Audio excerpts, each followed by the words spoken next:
Hey, Rick Tobin here with Who's in the Kitchen with Chef Patrick, and he's got some great stories to tell about what he does, his journey to where he got to where he is, and it's going to be informative. It's going to be interesting to a lot of people maybe that are thinking about going into the business or considering maybe a change in their career, maybe later in life, maybe earlier in life. So tell them who you are and a little bit about yourself. Thank you, Rick. Well, I'm somebody who takes food very seriously, and I recognize the power of food and how it can benefit our bodies.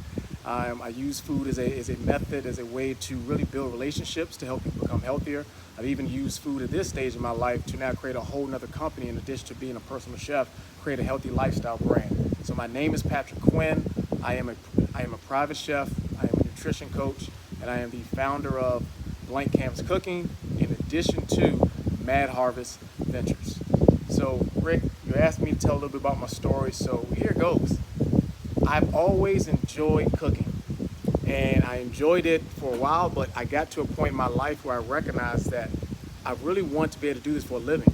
And I used to hold myself back because I thought about it. Hey, if I ever win the lotto, that's my saying. If I ever won the lotto, I would actually quit my job and just go to culinary school. But then something hit me. Probably back about 2017, I realized, well, I don't need to win the lotto to go to culinary school. Just take out a loan. Uh-oh, it was just spinning. Oh, all right, I think we're back. Okay. All right, no problem. All right. Yeah, so I realized I don't need to win the lotto to go to culinary school. Take out a loan and just go through the courses. So it's funny how life works, though. So All right, we're back live. Keep going. Keep going. keep going. Yeah. So long story short, on the culinary part, the school I got accepted to, and I'll call their name out, the Fort Lauderdale Art Institute of Fort Lauderdale. Unfortunately, that year, they closed their program down in Fort Lauderdale. And this was 2 weeks away from me starting my first class. So what do? Do I stop my dream? No, I don't give up. Just so happened that I happened to go to an event, support another chef friend. His name is Richard Ingram, amazing chef who's doing outstanding things right now in the culinary world. I was supporting an event he had, and at that restaurant where he was having it, which is called Three, it was a restaurant inspired by Chef Norman Van Aken. I ended up talking to the head chef there and letting him know about what I wanted to do. And he said, well, hey, you know what? If you want to volunteer, you can come here and volunteer. So lo and behold, I took a volunteer position at a restaurant, and I spent extra time that I had, extra hours that I had for free, and worked there for about a year. So I learned in the fire, in a restaurant, full of restaurant experience around other trained chefs, and it was an amazing experience, built some powerful relationships, and learned so much within a year's time when it comes to this world of cooking.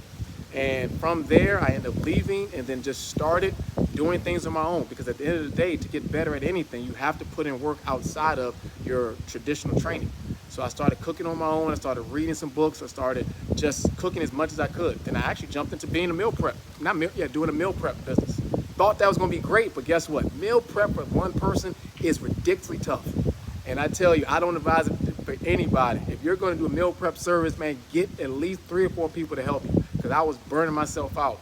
So in that midst, I decided to shift my business model. I had to take a pivot. So I realized that this is going to burn me out, but I still love to cook. What can I do?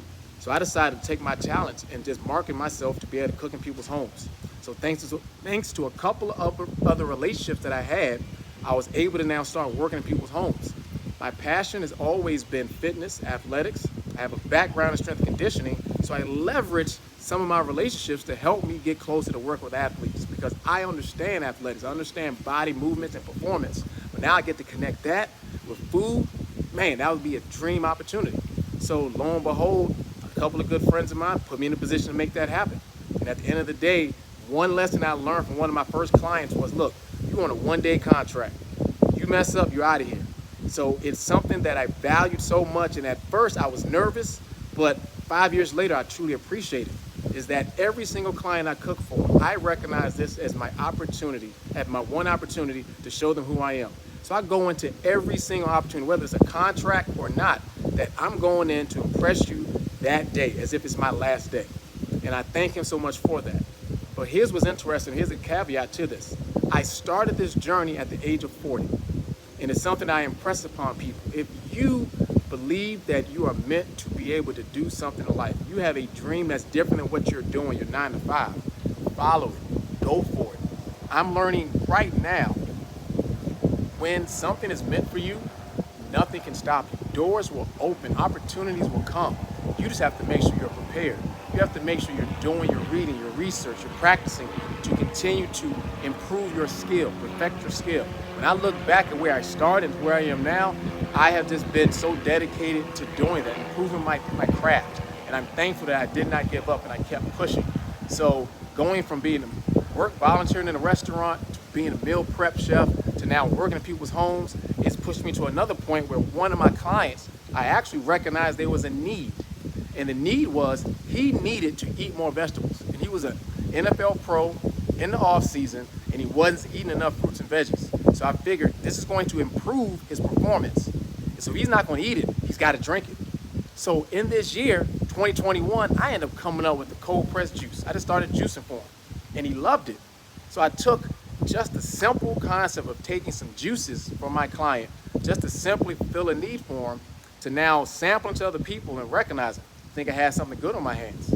So now I've left from that kitchen to now creating a whole nother business model. So I went from my personal chef business of Blank Canvas Cooking to the Mad Harvest Company. And I came up with this idea simply because I recognize fruits and veggies are really mad. Matter of fact, can I say it, Rick? They're pissed off. They're pissed off because we don't eat enough of them. And a lot of times I create a Mad Harvest also because they have to fight so hard every day when we do choose to consume them to fight off the other crap that we're eating every day.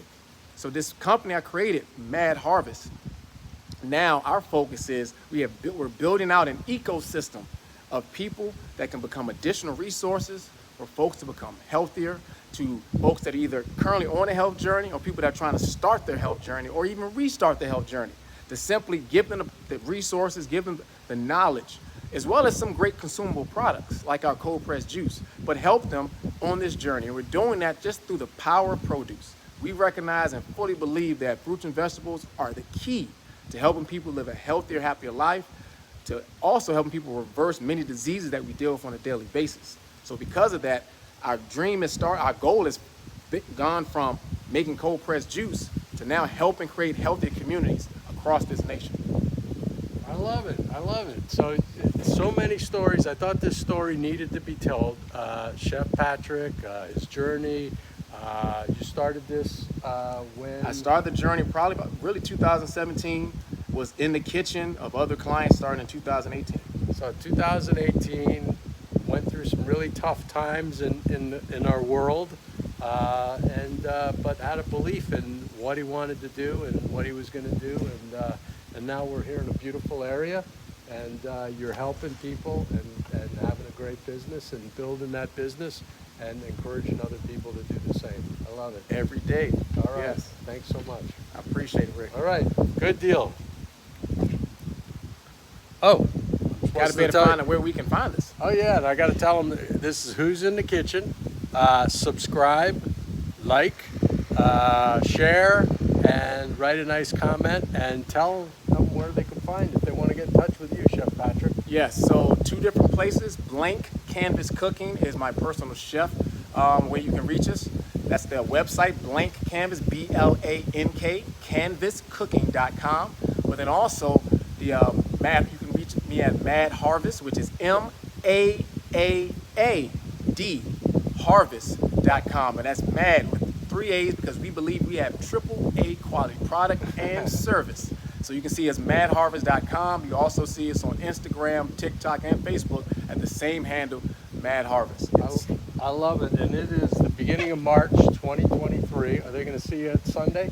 They're going to see my business partner Sunday. I have to travel, but I have 2 other amazing partners. My other co-founder, Ian Adams, he will be out there, and also have my other partner, Daniel. They should be out there at the tent, providing great product and great knowledge for people. And we're talking about, if you're watching this from somewhere in the world, hopefully for those that are watching it locally, we are in the Lauderdale by the Sea area, and we're talking about the community farmers market that's on Sundays in season at El Prado Park from 9 to 2, so you can go over there if you're in the area. And if you're not in the area, I don't know what time of year you're watching this. We're doing this on March 1st, 2023, and if you see behind us, it is gorgeous here in South gorgeous. Florida. Yes, So you wouldn't realize it's still winter. yeah, we're at the beach. So if you're up north, we're a plane flight away. So get a plane ticket, come on down. There's hotels down here. You can go to the www.beachside.directory, find great hotels, great restaurants, things to do. Come on down here while all your friends are freezing themselves. You could be out here on a jet ski or a paddleboard or cruising the intercoastal waterway or going to the farmer's market And getting some amazing juice. And let's talk about your health and helping you be vibrant as possible. All right. Who's in the kitchen? And let me see how to shut that off.